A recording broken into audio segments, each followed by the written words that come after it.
8월 28일입니다. 이제 3일만 지나면 9월이 됩니다. 코로나가 극성 부리고 있습니다. 항상 손을 깨끗이 씻고 마스크를 반드시 착용하셔야 합니다. 특히 아파트 같은 데 사시는 분들은 엘리베이터를 조심하시고, 모든 층에서 건물 중에서 엘리베이터는 작은 공간에 아주 위험한 그런 공간으로 인식하시고, 마스크와 손을 갖다가 얼굴에 절대 대지 말길 바랍니다. 네. 구독 버튼과 엄지를 눌러주시면 고맙겠습니다. 서울대병원 내과 교수들이 한 100여 명 됩니다. 순환기내과, 무슨 소화기내과 등등 등등 내과들 전부 합치면은 한 100명 정도 되는데, 이 교수들이 이 파업에 동참하겠다고 선언했습니다.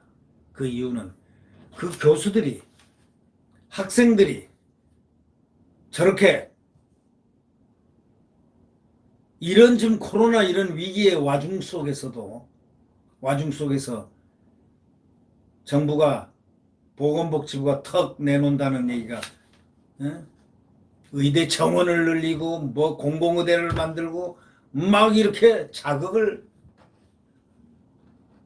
준 이런 상황에서 학생들이 무슨 공부할 의욕이 있겠느냐. 저렇게 학생들이 정말 가슴 뛰며 피눈물 흘리고 있는데 가만히 있을 수 없다. 그래서 내과 교수들이 전부 동참을 하기로 결정을 했습니다. 31일부터 파업하겠다, 이렇게 얘기를 했습니다. 이걸 보면서 우리들은 느낍니다. 왜 하필 이 중차대한 시기에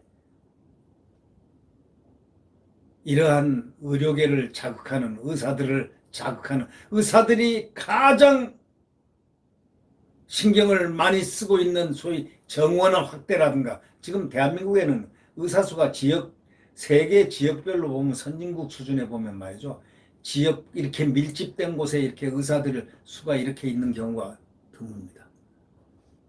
다시 말하자면 의사 수가 너무 많이 팽창돼 있다, 이런 얘기입니다. 너무 의사들이 밀집돼 있다, 이겁니다.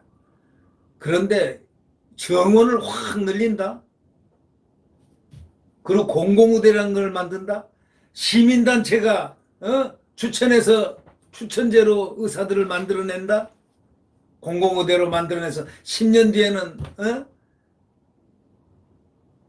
특권을 준다? 등등. 우선권을 준다, 어디 취업할 때, 국공립기관에 취업할 때 등등. 이런 얘기들이 지금 나오고, 또 보건복지부에서는 의대 정원 늘린다, 공공의대 설립한다, 이걸 발표를 해버리니까, 이게 나오니까, 이런 내용이 딱 소위 공시가 떠버리니까, 왜 하필이면 이 시간쯤에 하고, 또 어떻게 해서 의사협회와 조율도 하지 않고 이렇게 자기들 마음대로 인원을 할 수가 있는가? 의사협회라든가 병원협회라든가 또는 학교 의과대학 협의회라든가 합쳐서 같이 함께 머리를 맞대야 되는데, 이런 지금 현상이 나왔기 때문에 드디어 서울대병원 내과 진료가 전면 중단되게 되어 있습니다. 31일부터 외래 입원, 검진 올 스톱됩니다. 신규 입원과 각종 검사 업무 실시도 불가능하게 됩니다. 내과 전공의 인턴 레지던트 전임의 교수도 집단 추진에 나서기 때문입니다. 의과대학 정원 확대 등 정부 정책에 반대하는 의료계 단체 행동에 교수들이 동참하는 건 이번이 처음이라서 엄청난 파장이 예상됩니다. 지금 서울대가 검진을 포기하는 모든 대학병원 교수들로 파급될 가능성이 없지 않겠습니까? 이번에 이 대학 교수들이 이렇게, 서울대 교수들이 이렇게 한 건 처음입니다. 서울대 내과 교수들이 27일 회의를 열어가지고 집단 추진을 결정했는데, 파업 중인 전공의하고 전임의에 대한 정부 압박이 너무 도를 넘었다. 처벌하겠다, 안 되면 법적으로 뭐 해라, 대통령도 법에 의해서 의법 처단하라, 이런 식으로 얘기를 하니까 그 법에 의해서 조치를 하라, 원칙대로 하라, 이렇게 할 정도가 되니까 세상에 역대까지 대통령이 이런 거 있을 때 이렇게 강경하게 얘기해 본 적이 없었는데, 이건 뭐 모든 데 강경하게 지금 강경 일변도입니다. 광화문에 모인 특정한 사람을 지정을 안 했지만 암시를 느낄 수 있게 하는 소위 그런 부분들. 지금 상당히 격앙돼 있는데, 대통령이 이 격앙된 표현을 국민에게 전달할 때 국민들이 느끼는 바로메터. 그래서 서울의대 내과 교수들이 회의를 열어서 집단 추진을 한 것입니다.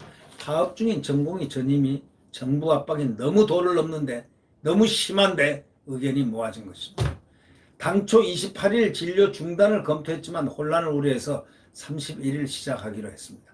호흡기 내과하고 순환기 내과 등 국외 세부 진료과에서 일하는 100여 명가량 교수 대부분이 참여할 것으로 알려졌습니다. 상황이 바뀌지 않으면 일주일 후에 기존 입원 환자 진료도 중단하는 소위 서울대병원 내과 셧다운 상태가 나올 가능성도 있습니다. 그렇다면 뭐 내과 교수들만 하겠습니까? 서울대병원 전체에서 내과 진료 업무 비중이 40%인데 서울대병원 외래 환자가 통상 한 10,000명 되죠. 7천에서 한 10,000명으로 집계되고 있는데 그 40%가량이 내과를 찾는데, 그러면 내과만 하겠으면 이 파급 효과가 얼마나 클까? 바로 이런 거에 대해서 이 보건복지부는 안이하게 생각해서는 안 된다. 의사들이 지금 이렇게 하는 것을 안이하게 생각해서는 안 된다. 이 내용성에서 한번 보라. 오늘 하루 열심히 잘 이겨내야 되고 극복돼야 됩니다. 태양은 내일 다시 떠오릅니다. 태양은 내일 다시 떠오릅니다. 새벽 4시, 5시, 6시, 그 5시가 가장 추운 새벽입니다.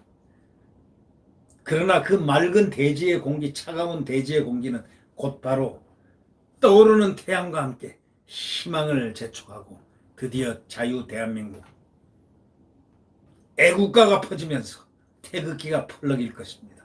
네. 구독 버튼과 엄지를 눌러주시면 고맙겠습니다. 안녕히 계십시오.